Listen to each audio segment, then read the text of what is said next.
In this video, we're going to show you how to install the Inception Defense 10-round adapter onto a 10-round magazine so it works in a Sig Sauer X Macro grip module.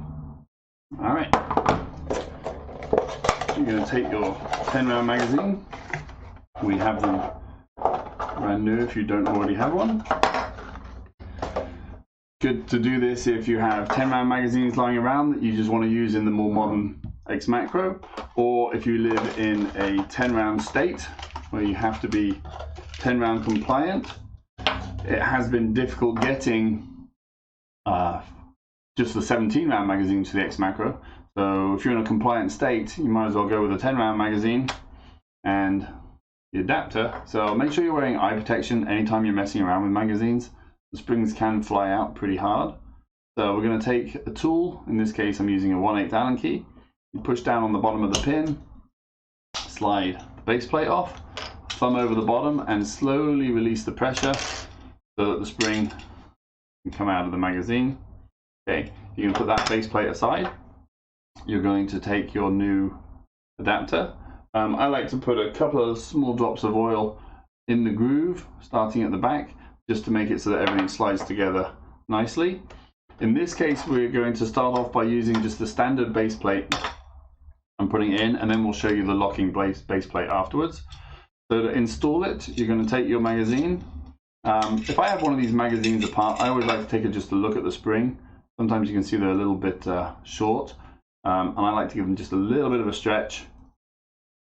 Overall lengthen the spring by about ½ an inch just to make them work a little bit more reliably. The 10-round magazines don't always cause slide lock to occur. Giving the spring a little bit of a stretch makes it work a bit more effectively. So anyway, then we take the spring in the housing, we're going to push it in, make sure it fits in, clips underneath. Now your base plate is actually set up, it's machined from billet aluminium. It has openings so you can put tungsten weights in there. So as standard, you can run it as the lighter version without the weights. If you want to get back the weight that's missing from a full capacity 17-round magazine, you can put 3/8 inch tungsten weights into those holes. The one thing you've got to be careful about if you don't have weights in it is the pin can get caught in those holes as it's going across. So to start off with, we push the plate down against spring tension, push the adapter over. It's getting stopped by that pin going into one of those holes that you can see there. So I'm going to come in with a tool, I'm going to push the plate down again, and I'm going to let the magazine adapter go all the way over. You heard the pin snap back into place, locked into place. You want it to be flush at the front, flush at the back, and she is all good to go. There is quite a variance in how these tubes for the magazine are made. So sometimes you may need to put it on the edge of a table and put a little bit more force into pushing it in. Sometimes they just pop into place perfectly. And that's your magazine. Now it is possible, this one's perfect, it would be, but it is possible with some of these magazines there's a little bit of motion back and forth between the adapter and the tube. And if you drop a magazine, it bounces off the concrete, it's possible for that to get knocked to one end of the tolerance or the other end of the tolerance.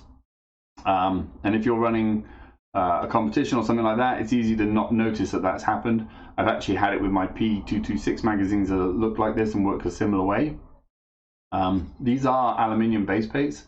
You can bounce them off the ground, you can do tactical reloads, you can drop a full magazine. You're not going to break this. They are super reliable. But if you want to lock this base plate in place so that it can never move back and forth, if your magazine is one of the ones which has a little bit of extra play, then we actually provide a locking plate and a screw to do that. And that's going to be real easy. So we'll just show you how to take this apart. You're going to take your tool, push down on that pin inside, slide the base plate across. It stopped as it dropped into that next hole. Push it down again, slide it across, and take out the adapter. Now when we look at the magazine, we're actually going to take off the plate from the bottom, and we're going to take out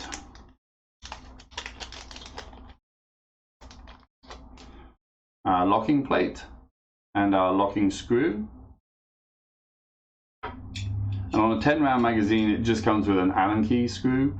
If you were doing a 12 round magazine with the adapter, we actually have it come with a one-way screw, so you can put that in and you have a choice of keeping it as a 12 round capacity, or you can use the screw to reduce the capacity down to being 10 rounds if you are in a state that requires 10 round capacity.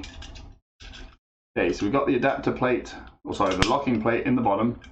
Make sure that's pushed up inside, and it's the textured surface down. Then you're going to put your adapter onto there, and you're just going to slide it all the way across so it's flush at the back, flush at the front, everything looks good. Drop the screw in at the top. Now you can put a little blue Loctite on that screw. We sell these Vibratight bullets. We have them in blue Loctite, which is medium strength, and you can break it loose without heat. If you're doing it permanently, we actually also have the red ones, which are permanent. You need heat to take that apart. I don't think it's necessary to use the permanent ones on this. So I've got my screw in there. I've tightened that down, nice and snug. That is not able to move, go anywhere whatsoever. I have dropped these as full magazines. I have done tactical reloads. I've bounced them off the concrete. You can actually see my prototype here. It's been bounced off the concrete a bunch. It is still fully functional. It is not plastic. It is not 3D printed. It will not break. And they come with a lifetime warranty against that. You might make it ugly, gouge it a little bit, but it is going to stay fully functional. Okay. So this is one of our hard anodized blood reds. That's the adapter on a 10 round magazine. Low profile, much lower profile to the bottom of the grip module than the standard magazine, as you can see. And now you have a 10 round magazine, low profile. You can take it apart, you can clean it if you need to. You're fully compliant.